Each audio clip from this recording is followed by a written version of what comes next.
necesidad de algo, entonces haremos y procederemos. ¿Vale? Listo, mira, el otro día se me olvidó un punto, lo tengo aquí apuntado, y fue o sea, sobre la práctica número 1, los equipos de un barco que cumple con el sistema mundial de seguridad y socorro y que navega exclusivamente por la zona 1, se me olvidó comentaros, que lo tenía que apuntar, qué tipo de mantenimiento es el que tiene que tener, ¿vale? Entonces, a recordar un poco los tipos de mantenimiento, que todo buque, cuando esté a la mar, pues tiene que ser capaz de tener, según el tipo de mantenimiento, 3 opciones, ¿no? La primera, bueno, una de las opciones era mantenimiento en tierra, o sea, capacidad de mantenimiento en tierra. La otra era capacidad de mantenimiento en la mar y duplicidad de equipo. Para zona 1 tiene que tener una de las 3 opciones. Para zona 1, zona 2 también vale. Tiene que tener una de las 3 opciones. ¿Vale? La que suele haber más, la que suele ocurrir más veces en los buques que yo he encontrado, y los 100% de los buques españoles, es duplicidad de equipo. Es la más barata. Y suelen también tener mucho duplicidad de equipo y capacidad de mantenimiento en tierra. ¿Vale? Entonces, la duplicidad de equipo es claro, tendría que tener duplicado el VHF, ¿vale? Y además, si tiene capacidad de mantenimiento en tierra, tiene que tener un contrato con una empresa que esté autorizada a dar mantenimiento a los buques. ¿Vale? Eso se me olvidó el otro día de comentar. Pues si no tenéis más nada, empezamos ya con la segunda práctica. Vamos a ver primero una presentación y luego os he puesto un documento con la práctica, cómo se iba a... no, creo no lo he puesto, no me acuerdo ya si lo he puesto o no. Si no lo pongo ahora, no os preocuparos. Con la práctica que íbamos a realizar. Y por último, siguiendo ese guión, que no se va a hacer, sino la parte que podéis hacer, es rellenar una hoja del Radio Logbook, del libro de registro radioelectrónico. ¿Vale? Una vez que hayáis rellenado, porque os he pasado una hoja en Excel, una vez que lo hayáis rellenado, me lo entregáis, yo lo reviso y os digo si está bien o está mal, ¿vale? Es muy sencillo. Pues empezamos, ¿vale? Vamos a empezar por viendo la presentación de los documentos y certificados que deben de llevar los buques a bordo. Bueno, esta presentación es nueva. Le he añadido, porque otros años lo único que he hecho son los documentos y certificados que tienen que llevar la estación terrena de buque, o sea, la estación de buque. Pero aquí, este año, pues me ha dado tiempo y he metido los certificados que tienen que tener un buque que solamente, exclusivamente, los buques que cumplan con el sistema mundial, perdón, con el SOLAS, ¿vale? Son los certificados internacionales que tienen que tener un buque. Es cierto que los certificados nacionales son más sencillos, más parecidos. O sea, si sabéis los certificados que tiene que tener un buque que cumpla con el SOLAS, o sea, los certificados internacionales, los certificados nacionales de buques españoles, eso es algo bueno que lo podría poner para el año que viene, son básicamente muy, muy parecidos, ¿no? Entonces, en principio, vamos a empezar.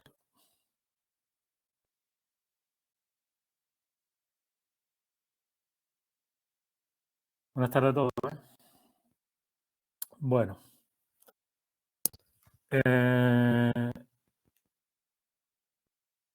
Hay que distinguir entre los certificados y los documentos, ¿vale? Como certificados son los estatutarios, los certificados que el buque tiene que llevar. Solamente nos estamos ciñendo a los certificados de radio, ¿eh? O sea, los que compete a la estación radio. Se puede dividir esta diapositiva en dos secciones, que es los certificados de seguridad, que son los certificados de seguridad que son emitidos a los buques de pasaje y a los buques de carga cuando cumplen con las prescripciones del SOLAS, son los certificados internacionales, y otros documentos, que son diferentes certificados de los estatutarios que tienen que llevar como mínimo el buque, ¿vale? Una lista de los documentos y certificados que tiene que llevar el buque se puede ver en el anexo 1 del convenio SOLAS. Pero bueno, eso es para que lo sepáis.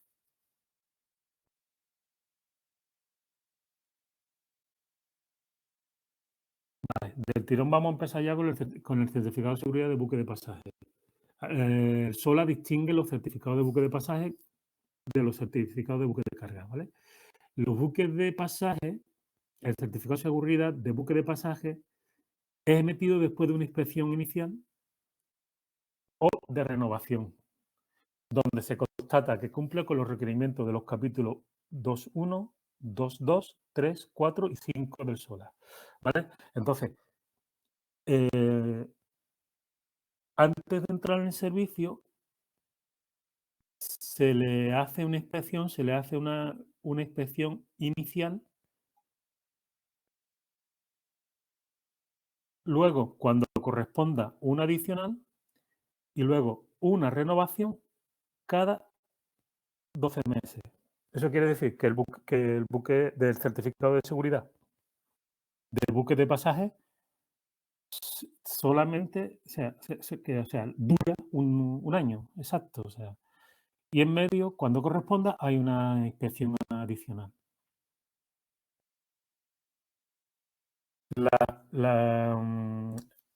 Lo que es cada inspección no lo vamos a ver en este tema, ¿vale?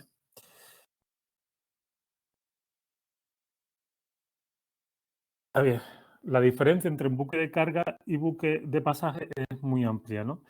La primera diferencia, la más clave, ya le he dicho, que es un buque que el certificado de seguridad de buque de pasaje dura un año, tiene una caducidad de un año, y el buque de pasaje y el certificado de seguridad de buque de carga son 5. Ahora lo vamos a ver cómo se hace, ¿no? El régimen. Y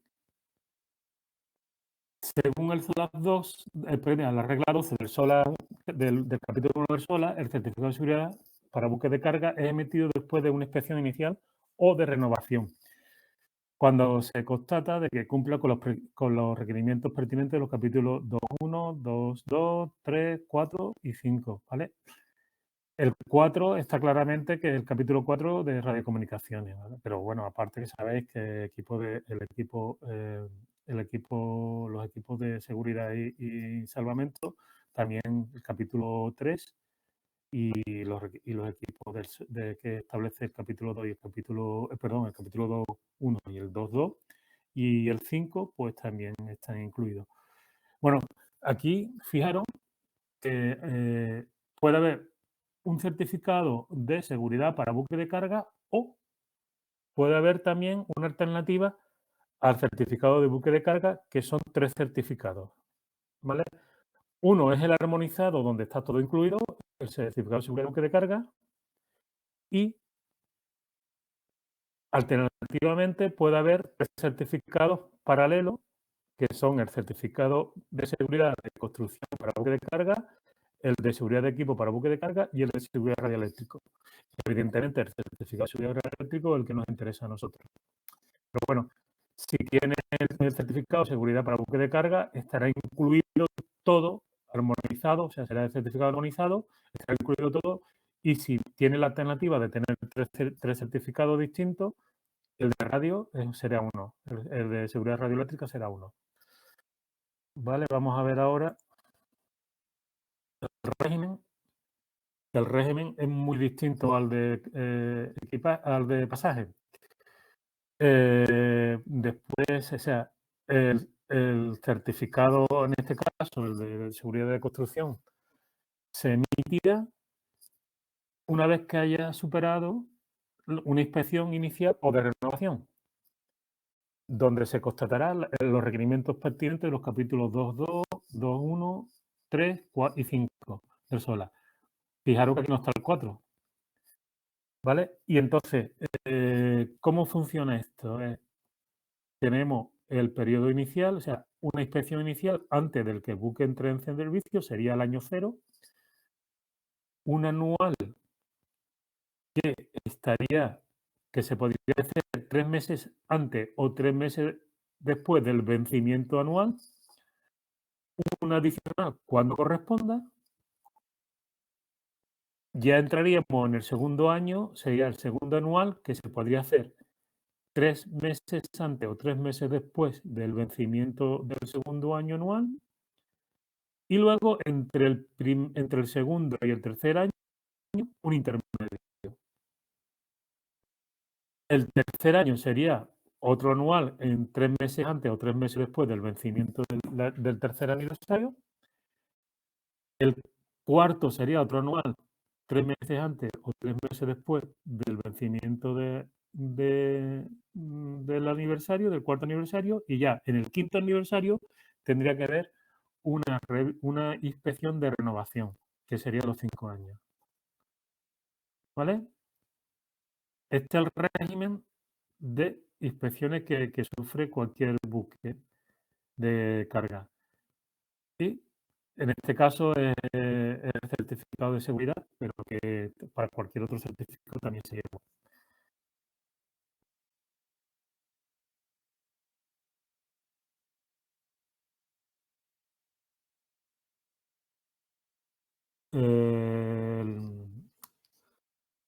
A ver, los dispositivos solamente y otro equipo de buques de carga de más de 500 ET estarán sujetos al régimen de reconocimiento siguiente. Es lo mismo que yo estaba explicando antes. Un inicial, un reconocimiento de regulación intervalo que disponga la Administración, pero que no sea de más de 5 años, y un reconocimiento periódico dentro de los 3 meses antes o después de cada aniversario del certificado de seguridad, que ponga radioeléctrico no de seguridad, y un reconocimiento adicional. ¿Vale? Es lo mismo que yo explicaba antes.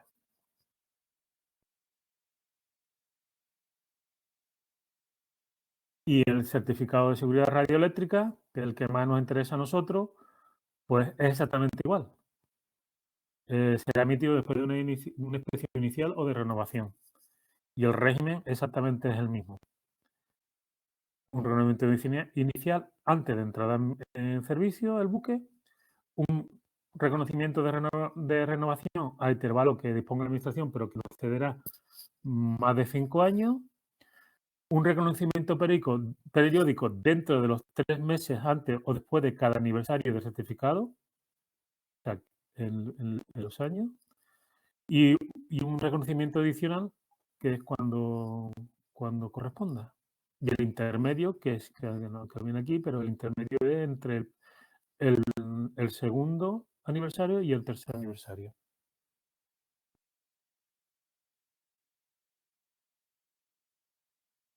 Vale, entonces en principio, si alguna vez tenéis que asesorar a algún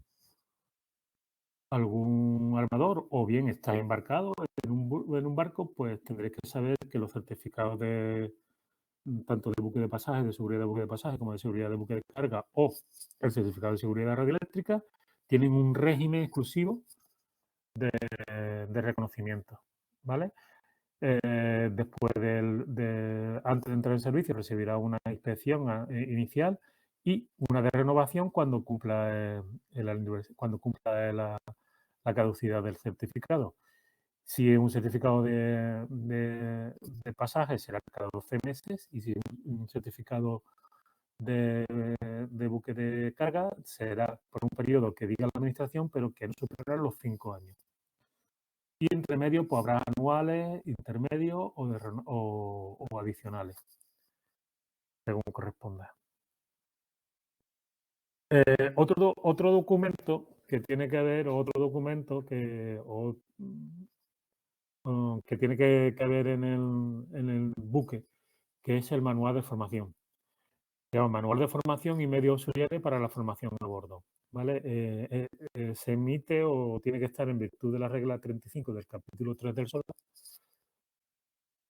Y ese documento debe estar en el comedor, en la zona de recreo de la tripulación y en todos los camarotes de la tripulación, ¿vale? Ese es normalmente, cuando yo voy a hacer la inspección a los barcos, en las zonas comunes hay uno común, o sea, quiero decir que en el comedor hay uno y es para todo el mundo, y en los camarotes estará personalizado normalmente a la persona que ocupa el camarote.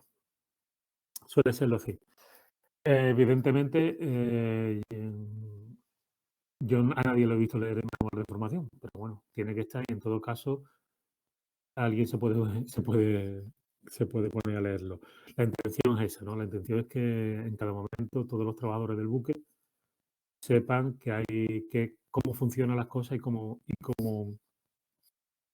cómo lo pueden encontrar, ¿no?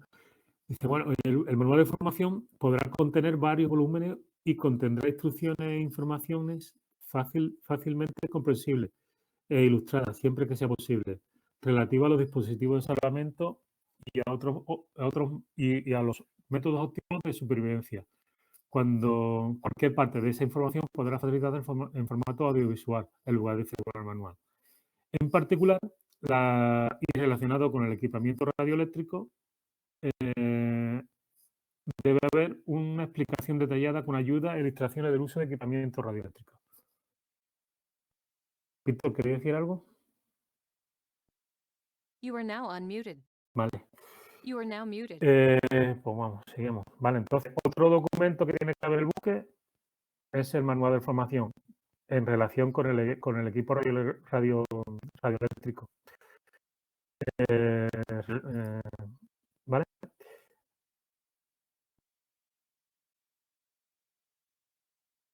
Otro documento que ya hemos hablado, pero bueno, este que os sirva de repaso, es la prueba anual de la radiobaliza, el Annual Test Report, ¿vale?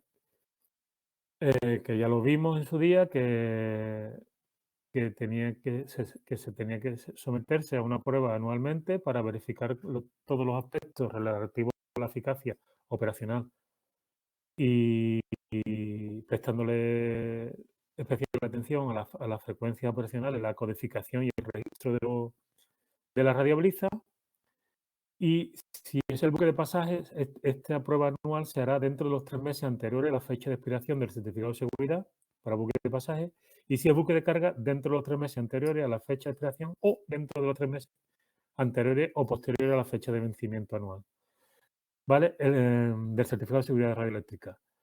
La prueba se podrá efectuar a bordo de buque o en un centro probado de prueba y será objeto de mantenimiento a intervalos que no sean 5 años. Que vimos que el caso de los buques españoles son 4. Y en una instalación de mantenimiento en tierra, en la prueba colonial. Y se deberá tener en cuenta lo establecido en el documento MCC CIR 1040, que enmendado que son las directrices para la prueba anual. La prueba se deberá llevar a cabo por un proveedor autorizado por la administración. Bueno, eso es lo que vimos cuando vimos el tema de la radiobaliza, ¿no? Tiene que haber una prueba anual y tiene que haber dentro del buque evidencia de que se ha producido la prueba anual.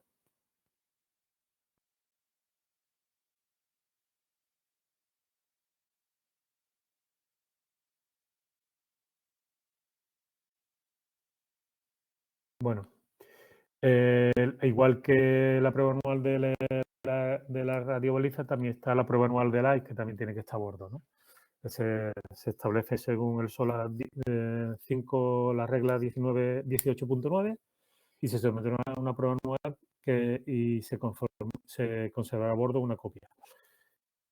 Dicha prueba se deberá realizar por un inspector, por un proveedor de servicio aprobado o en una instalación de prueba aprobada y la prueba se verificará la información estática del buque. Se corregirán los intercambios de datos con los sensores conectados y se comprobará que el equipo radioeléctrico funciona correctamente a través de la medición de la frecuencia radioeléctrica o de una prueba de transmisión utilizada por ejemplo, un servicio de separación de tráfico. Esta es la misma, esto también es de repaso en la prueba de anual de AI y tiene que haber un documento y evidencia que se ha hecho la prueba a bordo.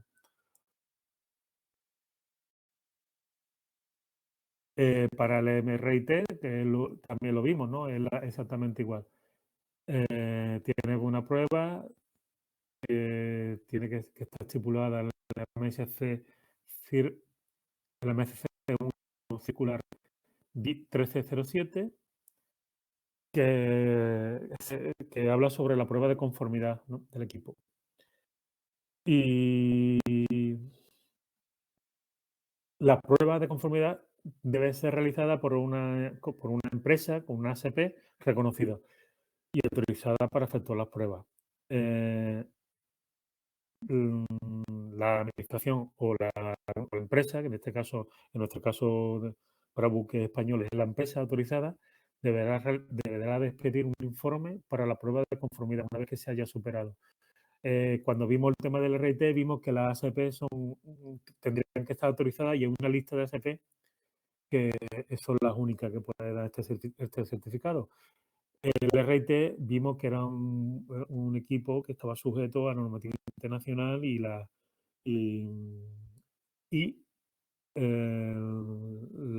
RIT tiene que funcionar correctamente. No puede hacer la prueba cualquier empresa, sino que tiene que estar autorizada a ello. You are now unmuted.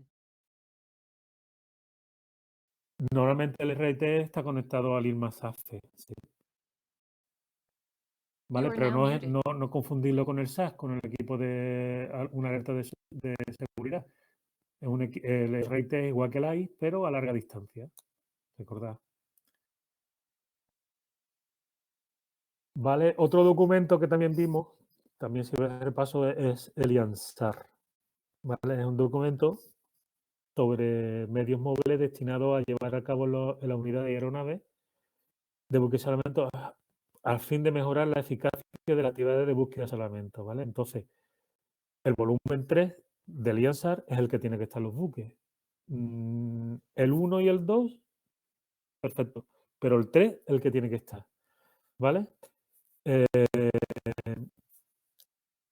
Además es el que les sirve, porque ni el 1 ni el 2 les sirve para los buques, ¿no? Si los buques, cuando estamos hablando de buques normales. Quiero decir, buques normales que no son buques de salvamento. Si fuera un buque de salvamento todavía tendría más, o sea, tendría lógica que fuera el volumen 1 y el volumen 2, pero el volumen 3 de medio móvil es el que tiene que estar en el buque. Lo he dicho como 5 veces, ¿eh? A ver si tomáis nota. Bueno.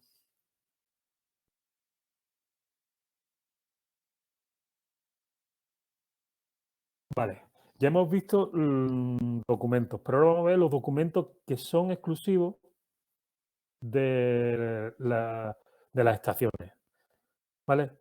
Y es el artículo del Reglamento de Red de Comunicaciones 51.6.4, que es el que dice que son los documentos que tienen que tener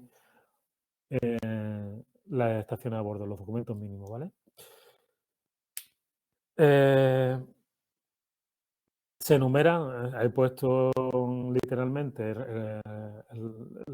una transcripción del artículo, y en la sección 1, en las estaciones de barco provista obligatoriamente de una instalación del sistema individual de seguridad socorro, en cumplimiento del acuerdo internacional que es el SOLAS, tiene que tener una licencia y el certificado de operador.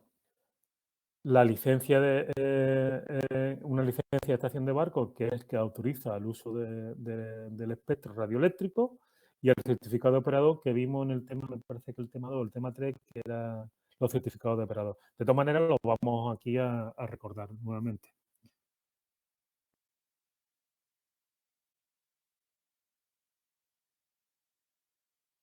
Aparte de tener la licencia y el título operador, tienen que tener más cosas, como un registro en el que se anotará en el momento que ocurra, indicando la hora, a menos que las administraciones hayan adoptado otras disposiciones para la anotación de toda la información que debe contener el registro. O sea, que es un resumen de las comunicaciones relativas al tráfico de socorro, urgencia y seguridad, y una referencia a los incidentes de servicio importantes. ¿Vale? Entonces, un registro es la prueba que yo voy a proponer ahora. hoy que hagáis un registro de una serie de requerimientos, ¿vale? En el registro que hay que anotar, pues básicamente un resumen de las comunicaciones relativas al tráfico, socorro, urgencia y seguridad y una referencia a los incidentes importantes del servicio. Luego hay dos nomenclator que es la lista cuarta y lista quinta. Lista quinta, estaciones de barco y de las entidades de servicio móvil marítimo. Y lista cuarta, que es las estaciones costeras o las estaciones que efectúan servicios especiales. ¿Vale? Ese formato, esos dos nomenclatos, esos dos documentos pueden estar en formato impreso o electrónico. Lista quinta y lista cuarta. Y el manual para el uso móvil marítimo y móvil marítimo por satélite, que es exactamente también un documento, y también lo podemos tener en papel o en formato electrónico. ¿Vale? Dice que las administraciones podrán eximir a los barcos obligados a llevar a bordo los documentos mencionados en apartados 5 y 6 en diversas circunstancias. Por ejemplo, cuando el barco disponga de información equivalente en sus zonas comercio especificantes. Vale. Esto se podría eximir tanto de la lista cuarta como la lista quinta si son buques que hacen, por ejemplo, siempre la misma ruta.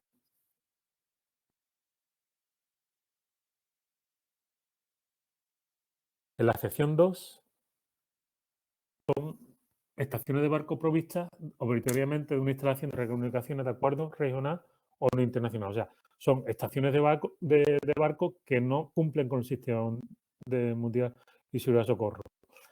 Se me ocurren cientos, pero un caso más concreto, por ejemplo, serían las de las embarcaciones de pasaje que hacen las rutas con los catamaranes de la bahía, por ejemplo, o las de servicio de puerto, las dragas, los ganguis, las embarcaciones que se dedican a transportes de prácticos, todas esas, ¿no?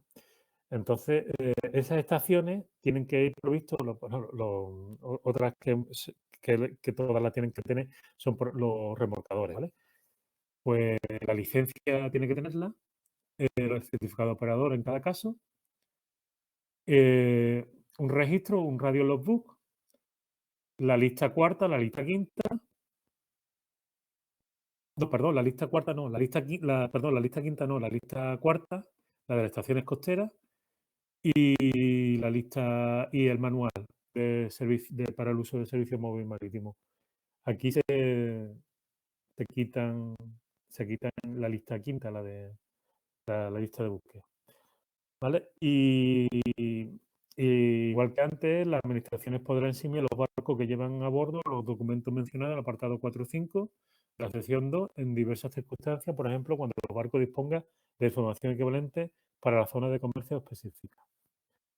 ¿Vale? Lo mismo, barcos que hacen la misma ruta siempre.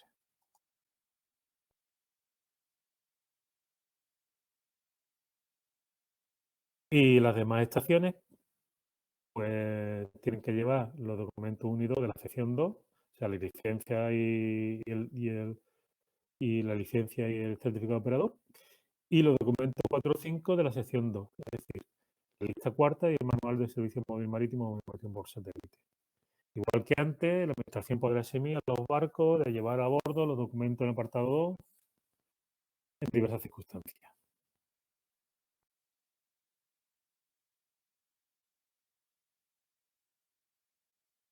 La administración también podrá eximir de mutuo acuerdo a los barcos que solo viajen entre sus jurisdicciones nacionales la obligación de licencia prescrita en el artículo 18.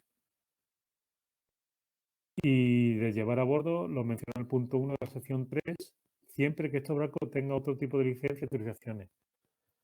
Vale. Hay otro que los buques españoles no. Los buques españoles tienen que tener obligatoriamente licencia de estación de buque y certificado de operador.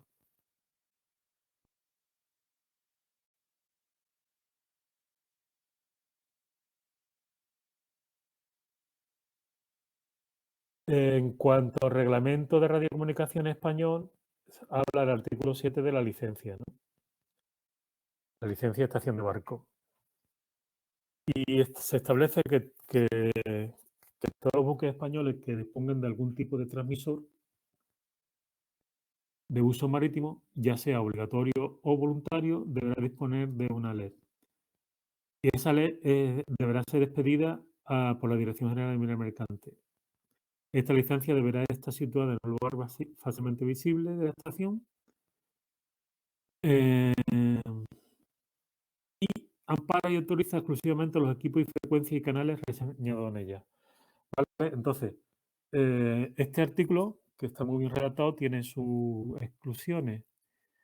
¿Vale? Dice que se excluye de esta obligación las embarcaciones de recreo que naveguen la zona 4 a la 7, salvo que de manera voluntaria instale un equipo fijo de llamada selectiva digital o una radiobaliza, en cuyo caso estará obligado a disponer solo de MM6, ¿vale? Aquí tengo que hacer una aclaración, ¿no? Esto se modificó, o sea, si los buques, perdón, las embarcaciones de recreo, buques, no, embarcaciones de recreo de la zona 4 a la 7 son, para hacer una idea, la zona 4 son 12 millas y la 7 es menos de 2 millas, ¿vale? Pueden tener equipos de radiocomunicaciones que no necesiten un MMSI. O sea, por ejemplo, puede ser o bien un equipo fijo sin llamada selectiva digital, por lo tanto no necesita MMSI, o un equipo portátil, ¿vale? Entonces, a esas embarcaciones se les excluye de la obligación de tener la ley.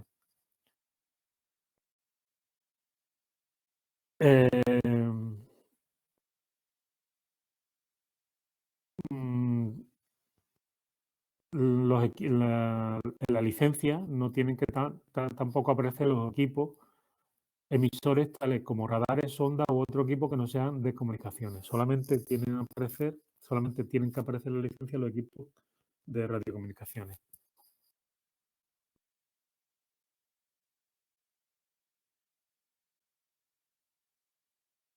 La licencia tendrá un periodo de validez de 5 años para los buques de pasaje y cualquier que sea su clasificación, y para los descargas iguales o mayores a 300 GTs.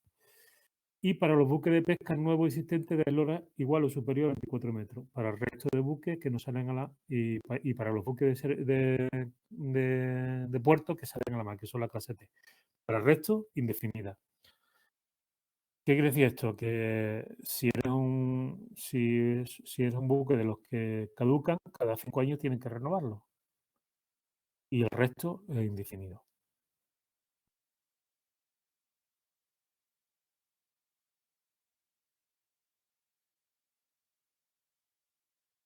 Ahí tenéis un modelo.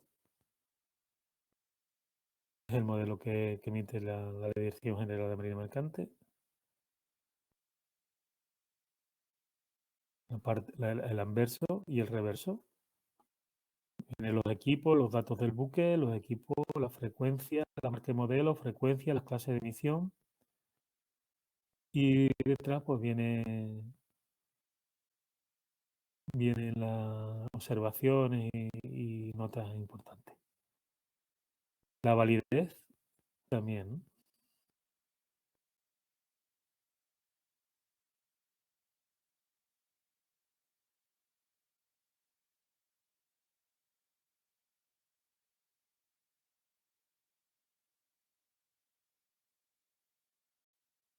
Siguiendo con el artículo 7, dice que cualquier nueva instalación de un aparato transmisor o la sustitución del mismo con un diferente del que figura la licencia, así como cualquier modificación sustancial de los datos que figuran, conllevará la obligación de solicitar una nueva licencia. Aquí, ¿qué tenemos que ver? Pues si cambiamos un equipo por otro, deberíamos de solicitar la licencia. Ahora bien, si el equipo, las características de transmisión y recepción son las mismas que el equipo que he cambiado, no, ¿vale? Si cambia la titularidad del buque, cambia el nombre del buque, sí, ¿vale? Hay que volver a a solicitar una nueva licencia. Y por supuesto, si el buque se le da de baja la bandera o va a exportación a otra bandera, ya no es que tenga que solicitar una nueva licencia, es que la licencia que tiene no le vale. ¿Por qué? Porque al cambiar de bandera, la licencia la emite la administración del país de bandera.